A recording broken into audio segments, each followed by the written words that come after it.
가장 먼저 깊게 정치의 속을 풀어보겠습니다. 오늘도 세 분 모셨습니다. 제가 소개를 잘 해보겠습니다. 균형 잡힌 시선으로 여당과 야당을 가리지 않는 직설의 메스. 김상일 정치평론가 오셨습니다. 안녕하세요. 오랜 방송 경험을 바탕으로 합리적 보수의 길을 제시하는 호준석 전 국민의힘 대변인 오셨습니다. 안녕하십니까. 안녕하세요. 팩트로 여론의 중심을 겨냥하고 분석하는 진실에 다가가는 이팩트. 이동훈 개혁신당 수석대변인 오셨습니다. 안녕하세요. 안녕하십니까. 안녕하세요. 오늘 속풀이 멤버가 새로운 멤버들도 많이 채워졌는데요. 그럼 첫 번째 속풀이는 이동훈 대변인님이 어떤 속을 들여다볼지 주시겠어요? 어제 이제 이재명 대통령이 네. 신년 기자회견을 했는데 이제 180분 가까이 했어요. 그렇죠. 길게 했습니다. 3시간. 역대 최장 기록이다 뭐 이런 얘기도 있던데 무슨 그렇게 할 말이 많으신지. 그런데 이제 저희들이 봤을 때는 제가 이제 촌평으로 네. 한마디로 어쩌라고요 기자회견이었다 이렇게 어쩌라고요, 평가를 했는데 기자회견이었다. 야당 입장에서는 네. 그러니까 여러 가지 말씀을 하시면서 들어보면은 평론가라고 해서 들어보면은 굉장히 설명도 잘 하시고 균형 잡힌 시각을 갖고 보여주셨다 이런 생각이 드는데 평론가가 아니잖아요. 이재명 대통령이 국정의 최고 책임자신데 뭔가 이건 이런 문제가 있고 저건 저런 문제가 있습니다. 그런데 이건 모르겠고 저것도 잘 모르겠습니다. 라는 식의 책임 회피의 어떤 기자회견이 된 것 아닌가. 그래서 국정 책임자로서의 기자회견으로는 조금 모자라는 거 아닌가. 이런 생각이 들었습니다. 그래서 어쨌든 총평은 그렇고요. 그래서 이재명 대통령은 국정 현안에 대해서 과연 어떻게 진짜 생각하고 있을지, 진짜 속내는 무엇인지 진짜 궁금하다. 이런 말씀 좀 드리겠습니다. 일단 그럼 한번 총평을 호준석 대변인님부터 한번 들어볼까요? 어떻게 기자회견 보셨어요? 어제 엄청 길었는데. 충격적이었습니다, 저는. 충격적이었고. 예, 대한민국 대통령이라고는 믿어지지 않는 그 현실 인식을 갖고 있다고 생각했고요. 제일 나빴던 것은 이제 북한 핵에 대한 부분인데, 북한 핵을 사실상 용인하는 듯한, 그리고 이제 그 기반 위에서 이제 군축을 해야 된다는 듯한 이제 그런 발언을 공식적으로 한 건 이제 처음으로 알고 있는데, 참 이 진보 진영은 뭐 진보라는 말도 좀 아까운데, 이 좌파 진영의 이 사람들의 이 무책임함. 김대중 대통령 때부터 북한은 핵을 개발할 의지도 없고 능력도 없다라고 말했었는데 지속적으로 그러다가 나중에 이제 노무현 문재인 대통령 때는 그것은 자기 방어용이다라고 이제 정당화해 주는 듯한 그런 비유 속에서 사실 이제 북한이 핵을 이제 이렇게 개발했지 않습니까? 근데 이제는 이제 그거 어쩌겠느냐, 우리가 포기하란다고 포기하겠느냐, 이런 식으로 한마디 유감 표명이나 사과도 없이 그렇게 하는 것을 보면서 참 너무나 무책임하고, 어떻게 대한민국의 그 국민들의 생명과 재산을 지키는, 안보를 지켜야 하는 대통령이 저렇게 얘기할 수가 있는가. 제일 충격적이었고요. 두 번째는 기독교에 대해서도 수사가 불가피하다. 국민들을 향해서 뭐 총구를 겨누는 것이다. 뭐 이런 식으로 이제 수사 지휘를 하는 이런 장면, 이제 굉장히 이게 자유민주주의에 대한 어떤 그 가치관을 갖고 있는 것인지 충격적이었고요. 세 번째는 국민의힘은 뭐 특검을 실제로 할 의지, 생각도 없는 것 같다. 이렇게 얘기해버리고. 네. 야당 대표가 지금 단식을 해서 거의 생명 위중할 지경까지 이르렀는데 특검 받으라고 하는 것인데 그것을 대놓고 조롱하는 것이지 않습니까? 특검할 생각과 의지와 능력도 진심도 없는 것 같다. 이런 것들 들으면서 정말 그 대통령의 말이 맞는지 의심스러웠습니다. 네. 북핵 얘기를 해주셨고 어떻게 보셨습니까? 김상일 평론가. 확실히 서 있는 곳이 다르면 보이는 게 다르다라는 생각이 좀 네. 드네요. 저는 뭐 기본적으로 이재명 대통령의 당대표 시절까지 비판을 상당히 많이 해왔던 사람인데 네. 대통령이 되고 나서는 저는 상당히 좀 잘하고 있다고 생각하고 네. 그리고 역시 행정의 달인이고 행정의 거의 매뉴얼 같다라는 생각을 많이 해요. 네. 어제의 기자회견을 보면서는 이제 여유를 갖춘 지도자의 모습으로 변모해 가고 있구나라는 생각이 들었어요. 그래서 기자회견을 보면서 뭐 I have a dream, 킹 목사의 그 말 이런 것처럼 나의 비전은 이거다. 나의 고민은 이거다. 나의 생각은 이거다. 그러니 함께 바꿉시다. 함께 대전환. 그리고 그 전환을 통해서 대도약을 하는데 네. 내가 대통령이니까 나 혼자 잘 되는 아니면 내 주변만 잘 되는 대도약이 아니라 모두가 함께 누릴 수 있는 대도약으로 갑시다라는 비전을 내놓고 그거에 대한 고민을 솔직하게 털어놓고 함께 하자고 손을 내미는 모습이었다. 저는 그렇게 보았습니다. 허심탄회한 예. 기자회견이었다라고 분석을 해주셨습니다. 좀 동의하시나요? 혹시 하실 말씀 근데 있으시면 자유롭게 하셔도 됩니다. 성장을 네, 31번 얘기했습니다. 네, 성장을. 네. 말로 성장, 도약 얘기하면 뭐합니까? 전 정말 의아하더라고요. 어떻게 도약을 하자는 것이지? 중대재해처벌법 더 강화하고, 네. 노란봉투법 만들고, 주 52시간 반도체, 그것도 허용하지 않고, 그 다음에 AI 얘기하면서 원전은 가동 연장하는 거 계속 미루다가 겨우 해놓고, 원전 새로 짓겠다는 지금 구체적인 계획조차 없지 않습니까? 아무런 사실 실제로는 정반대로 가고 있는 거거든요. 역주행하고. 그러니까 이제 환율이 저렇지 않습니까? 오직 좋은 거는 코스피 하나인데 그것은 이제 우리가 아는 대로 삼성전자와 하이닉스가 다 견인하는 것이고 40%밖에 수혜 본 사람도 없다고 하는데 어떻게 성장을 하겠다는 것이니 정말 저는 어처구니 없었습니다.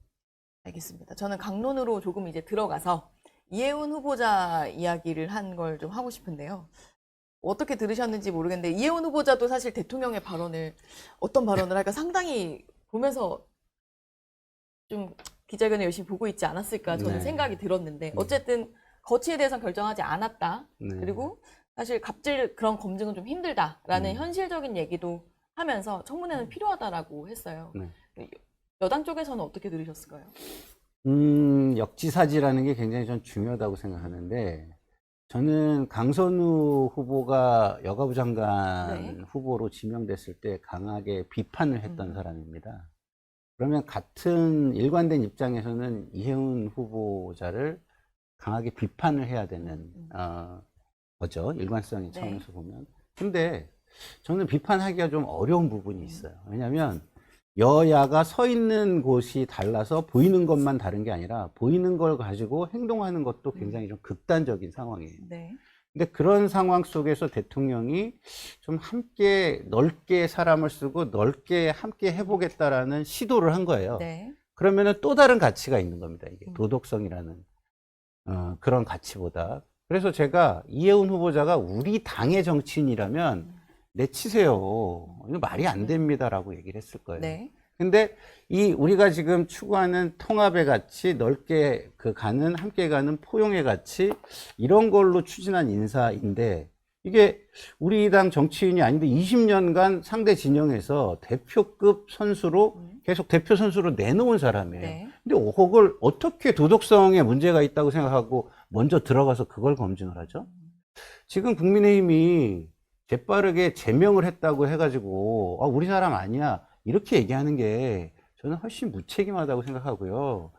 국민의힘에서 이해운 후보자를 자진 사퇴시키는 그런 것이 가장 좋지 않나 이런 생각이 듭니다.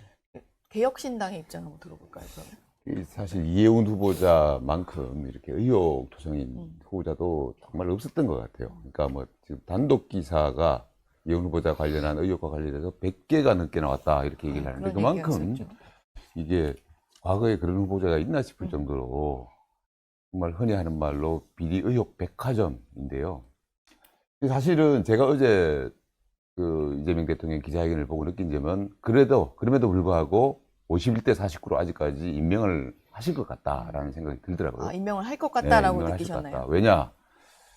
이재명 대통령 나름대로 우리 김 선배님 말씀하셨지만은 나름의 승부수였거든요, 그 인사가. 그러니까 보수를 갖다 건들면서 보수에서 아직까지 뭔가 물 밑에서도 계속 움직임이 있어가지고 이쪽으로 넘어오려고 하는 사람들이 있단 말이에요. 왼쪽으로 가려고 하는 분들이 있기 때문에 네. 그 사람들을 적극적으로 견인을 할 수 있는 아주 좋은 인사 카드였고, 그게 만약에 중간에 실패를 하게 되면 그 사람들한테 영향이 있고, 나중에 이제 정계 개편 큰 그림까지 이제 저는 이재명 대통령이 그리고 있다라고 저는 생각을 하고 있는데, 그런 부분들이 있고요. 그리고 본인의 정책, 재정 정책, 확장 정책을 갖다가 가장 강력하게 이렇게 뒷받침해 줄 수 있는 사람은 역설적이게도 가장 긴축을 늘 주장해왔던 네. KDI 박사 출신의 이해운 후보가 아닐까. 기획예산처 장관이 됐을 경우에 네. 그런 효과도 거둘 수 있기 때문에 이재명 대통령은 이 인사는 사실 승부수로 봤기 때문에 그만큼 애착이 있는 것이라고 생각하고, 그러다 보니까 아무래도 그 검증이 위에서 내리꽂는 인사이었다 보니까 검증이 소홀했을 수 있겠다 이런 생각은 듭니다. 소홀할 수 있었겠다. 그리고 아까 현실적인 문제가 있을 수 있다라는 얘기까지 해주셨는데요. 호준석 대변인 어떻게? 근데 검증 실패했으면 검증 실패한 건 일단 사과를 해야 되는 거 아닙니까? 그 우리가 어떻게 알았겠습니까? 뭐 갑질한 거 어떻게 알았겠습니까? 그거 여의도에서는 다들 알던데 그것도 모르고 그다음에 저 로또 그 투자한 거 있지 않습니까? 그 저기 청약 당첨된 거 그런 거는 충분히 검증했어야 되는 거잖아요. 할 수 있었던 것이고. 근데 그것을 다 그냥 국민의힘의 책임인 것처럼 이렇게 돌리고. 저는 김상일 박사님께서 당연히 이혜훈 후보자는 사퇴해야 된다라고 말씀하실 줄 알았는데 깜짝 놀랐는데 통합과 포용을 위한 인사라면요. 지금 상대당에 현직 당협위원장을 그렇게 데려가면 아무 말도 없이 야당한테 한마디 양해도 구하지 않고 이런 것을 통합과 포용이라고 할 수는 없죠. 이거는 그냥 적진 교란용이고 갈라치기를 위한 것이고 저는 결정적으로 이제 본질은 나라 국간 털기라고 봅니다. 나라 국간 털어서 이제 자신들의 정치적 이익을 위해서 이제 돈 풀어야 되는데 그걸 위해서 기획재정부도 없애버리고 기획예산처를 만들어서 총리실 산하에 두고 실제로는 청와대가 주무르는데 거기에 명분으로 아니 보수 경제학자도 우리한테 동의한다 이렇게 한다라는 그것을 위해서 저는 갖다 쓴 인사라고 생각하고요. 진짜 통합과 포용을 원한다면 그런다면은 야당 대표 단식하는데 한마디 뭐 위로라도 하든지 정무 소개라도 보내든지 이렇게 해야 되는 거지. 윤석열 대통령 재임 때는 우리 뭐 대통령과 야당 대표가 조건 없이 만나서 민생과 국정을 논의하자라고 그렇게 몇십 번을 얘기하시던 분이 야당과 뭐 1대1 직거래 하면은 뭐 의회에서 대화는 어떻게 됩니까? 이런 말씀을 하신다는 게 참 너무나 저는 참담했습니다. 제가 한마디만 더 다시 붙이면, 네. 예, 한마디만 더 붙이면은 이현 후보자 가장 문제가 되는 반포 아파트 있지 않습니까? 네, 네. 그 부분 같은 경우는 제보도 아니고 서강남 의원실에서 주민등록표, 가족관계 서류만 기본적으로 확인해서 유심하게 들여다보면서 확인을 한 거거든요. 그렇기 때문에 이거는 분명히 말씀드리면 검증 실패입니다. 아니, 그러니까 인정하셔야 됩니다. 검증 실패의 일부분을 대통령이 어제 인정을 하셨죠. 그분은 인정을 하신 거고. 그렇지만 제가 아까도 말씀드렸지만 우리 뭐 유튜브니까 선배님이라고 편하게 불러도 되나요? 네. 호 선배님이 말씀하신 부분이 정말 고민의 지점이에요. 왜냐하면 도덕성 차원에서 보면 저는 당연히 말씀하신 대로 낙마를 시켜야 된다고 얘기를 할 거예요. 네. 근데 지금 우리 민생은 굉장히 힘든데 왜 힘드냐? 너무나 강고한 진영 논리로 가진 자들이, 기득권자들이 부닥치고 있기 때문이에요. 그럼 이걸 어떻게 풀어갈 것이냐라는 고민도 상당히 중요한 가치인 겁니다. 왜 그럼 우리 진영에 먼저 얘기를 해주지 않았냐? 네. 그건 다른 얘기예요. 그건 저는 그렇게 보지 않습니다. 제 개인적으로는 저 진영 논리에서 벗어나려고 노력하는 사람 중에 하나인데요. 이재명 대통령이 한 진영의 대표가 아니잖아요, 이제. 국정에 참여하는 것이 한 진영으로 가는 게 아니잖아요. 네. 민주당으로 온 것입니까? 민주당의 선거운동을 한 것입니까? 민주당의 당직을 맡은 것입니까? 아니거든요. 이건 국정이에요. 국민을 위해서 일하는 일을 함께 하자고 손을 내민 겁니다. 근데 그것을 마치 민주당으로 변절을 해? 이렇게 바라보는 것이 저는 좀 안타까운 부분이 있는 것이고요. 국민의 한 사람으로서 여야 모두가 도덕적인 지도자들이 나왔으면 좋겠다라는 바람이 있습니다만 지금까지 그런 경우가 거의 없잖아요. 자료 제출 제대로 한 청문회가 몇 건이나 있었으며 도덕적으로 문제가 없었던 후보자가 몇 명이 있었습니까? 손으로 꼽기도 참 잘 꼽아지지 않는 정도의 수준이라고 제가 보는데 그렇다고 한다면 그 상황에서 또 다른 가치는 추구할 수 없는 건가?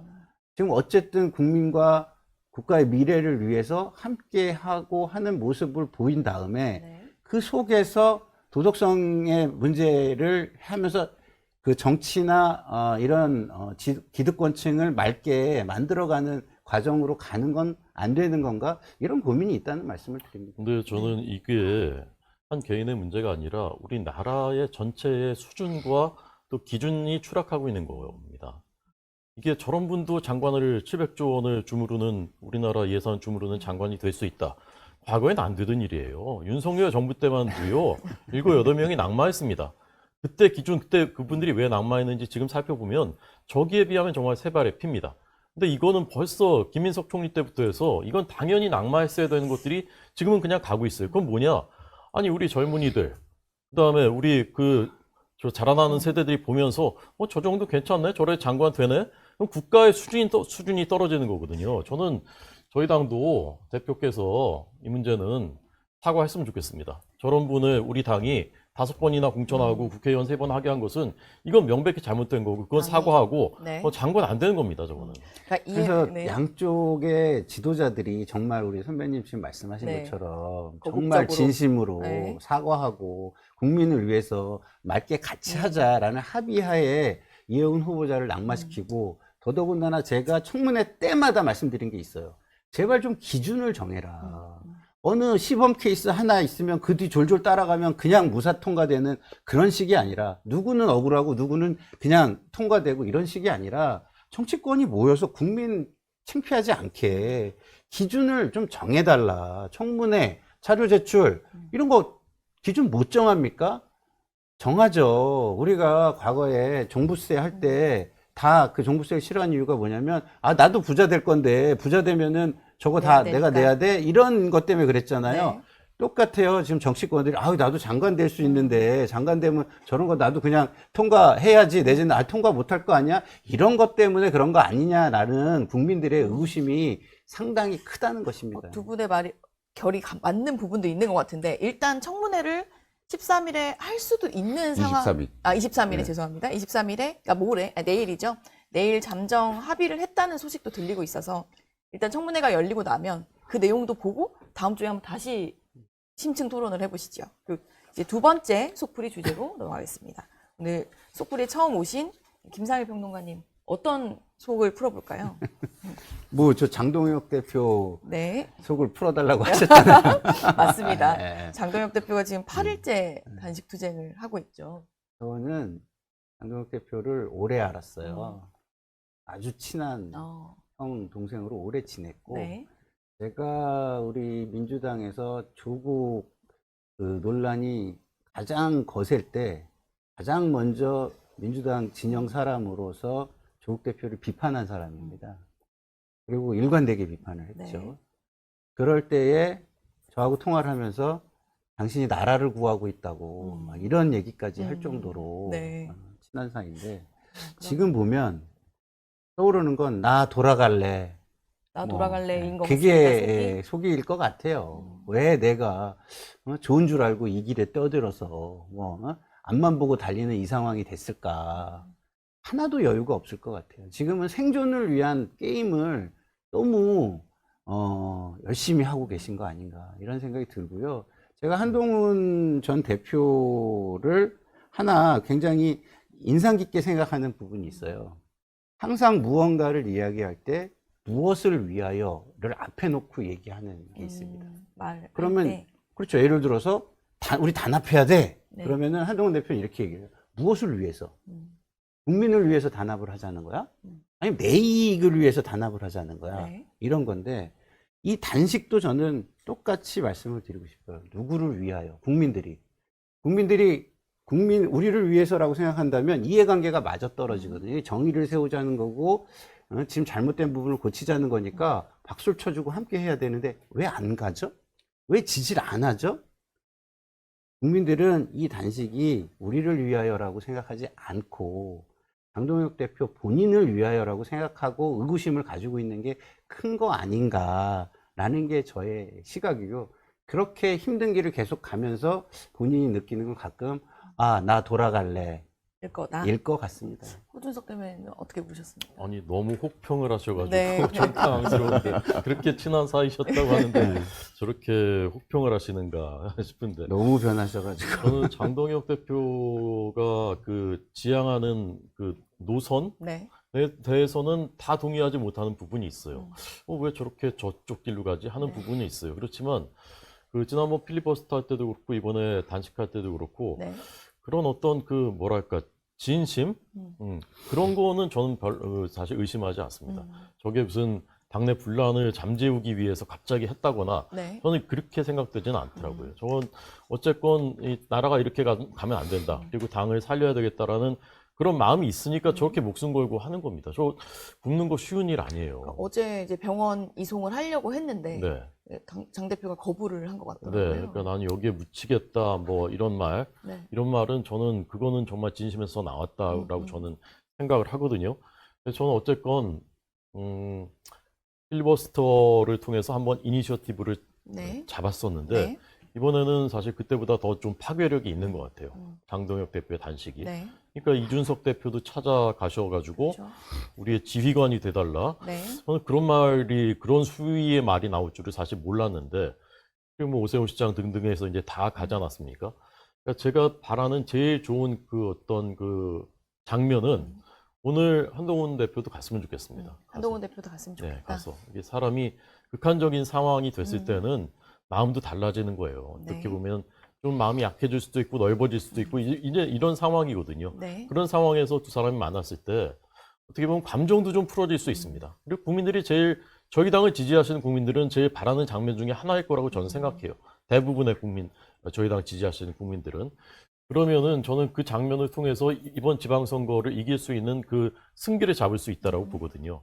그래서 대표께서도 더 이상 하는 것은 전 무리인 것 같고 오늘 그런 장면이 나오고 대표께서도 이제 병원으로 후송해야 돼요. 해야 됩니다. 저희 그 지역에 사는 당원들한테 문자 많이 받았어요. 저 강제로라도 병원을 이제 가야 멈추게 된다. 하라. 예. 큰일 난다 진짜. 그래서 그거를 뭐 지금 정물석에 가거나 뭐 이럴 가능성도 별로 없는 것 같고 정물석 가면 뭐 합니까? 정물석 온다고 해결이 됩니까? 특검 받겠습니다. 그런 말 하지 않는 한. 그래서 그런 것이 전 해법이 이미 충분히 진정성이 전달됐고 이미 충분한 효과를 노리고 한 것이 아니라 하더라도 효과를 누렸기 때문에 이제는 여기서 이제 중단하고 그 전에 한동훈 대표가 와서 그 장면을 보여줬으면 좋겠다. 저는 그렇게 생각합니다. 제가 네. 사실 제가 우리 선배님 되게 좋아하거든요. 네. 그래서 제가 좀 그러면 여쭙고 싶은 게 모든 것의 화해는 강자가 품는 게 가장 좋다라고 우리가 평론가들이 많이 얘기를 하고 그렇기 때문에 제가 뭐 사실은 정청래 대표를 상당히 많이 비판을 하고 있습니다. 그것도 알고 계실 거고. 그럼 장동혁 대표는 강자잖아요.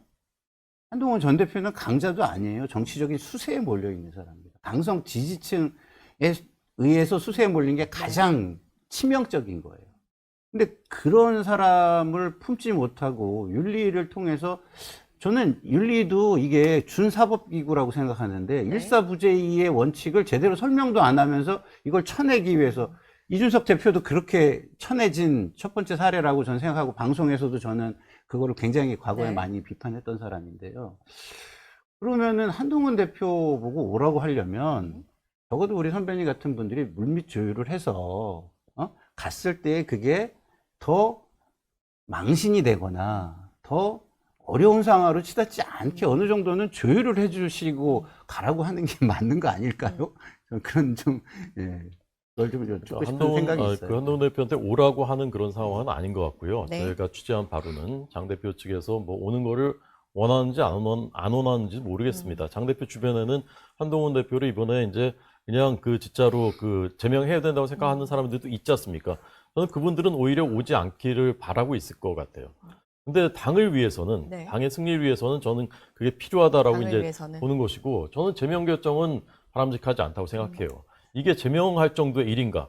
그리고 어쨌건 드러난 확정된 사실은 본인이 쓴 게 아니라 가족들이 썼다는 건데 그건 도의적인 책임의 문제이지 가족들이 쓴 걸로 본인을 징계할 수 있는가? 저는 그런 부분은 의문입니다. 그렇지만 어쨌건 지금은 그런 장면이 필요한 때다. 그리고 저는 여기서 먼저 손을 내미는 사람이 그 사람이 정치적 승자가 될 것이다. 저는 그렇게 승자가 될 봅니다. 것이다. 이동훈 대변인님이 지금 하실 말씀이 있습니다. 지금 기다리셨어요. 장동혁 대표가 사실 이제 일주일 8일째죠. 단식을 네. 하는 이유가 사실은 특검 2개 간섭하기 그렇죠. 위해서잖아요. 그래서 사실 뭐 그게 그런 본질은 오히려 더 흐려지고 한동훈 뭐 대표 문제가 자꾸 부각이 되는데 그 부분은 사실 좀 제가 봐서 일단락이 됐다고 보고 사실 이 본질에 좀 집중을 해야 되고 이게 사실은 10일 전쯤 됐나요? 그 이준석 대표가 야당 대표 연석회의를 제안하면서 네. 그때 3가지 문제를 얘기를 했거든요. 대장동 항소 포기, 통일교 문제, 네.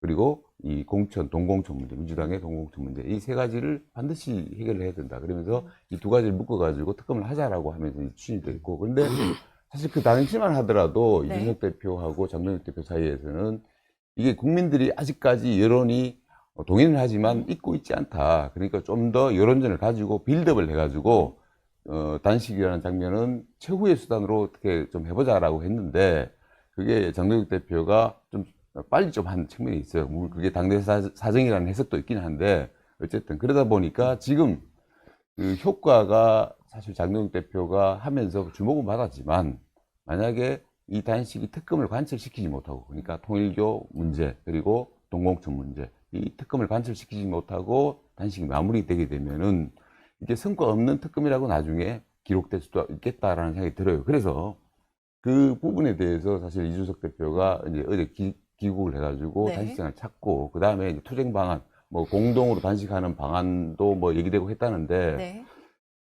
지금은 사실 솔직히 말해서 이제 국민들한테 그런 여론을 환기시키는 게 제일 중요하다고 봅니다. 그러니까 동공천 부분, 민주당 동공천 부분에 대해서 국민들이 분노하고 있는데 그런 부분을 진짜 일벌백계할 수사할 필요가 있다는 부분에 대해서 나가서 좀 더 여론전을 확대한다든지 이런 식으로 해서 그 투쟁을 이어받아서 어떻게 특검을 관철시키느냐가 지금의 가장 중요한 부분이라고 저는 봅니다.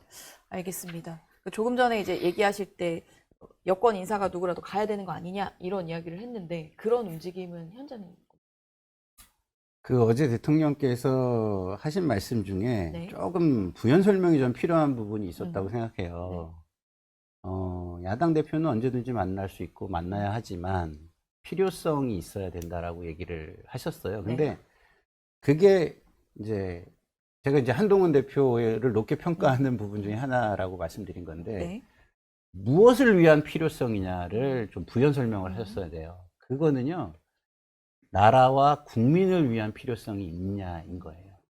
나에게 필요하냐, 장동혁 대표에게 필요하냐는 중요한 게 아닙니다. 그건 서로를 이용하는 것뿐이 안 되는 거예요. 그러면 지금 장동혁 대표의 만남 요청은 제가 조금 그래 진영에 좀 속해 있으니까 진영력이 조금 있겠지만 네. 상당히 벗어내려고 노력을 제 간에 한다고 하더라도 장동혁 대표를 위한 만남일 가능성이 너무나 높아요. 그리고 자 대통령을 좀 저희는 놔줘야 된다고 생각하는데 자꾸 대통령을 한 진영의 대표로만 놓고 자꾸 갈 것이 아니라 국정을 하는 사람이라고 생각하고 좀 가줄 필요가 있겠다. 그러면 뭘 해야 되냐? 여야 정치권이 여의도에서 그만 좀 싸워야 돼요. 너무나 치열해요. 인간 취급을 아예 안 해요, 서로. 근데 서로 인간이 아닌 사람들이 앉아가지고 어떻게 정치를 복원하겠다는 건지 참 답답합니다. 알겠습니다. 일단 국민의힘 상황 여기까지 보고 호준석 대변인님이 준비한 주제 짧게라도 다뤄야 되지 않을까요? 네네네. 네.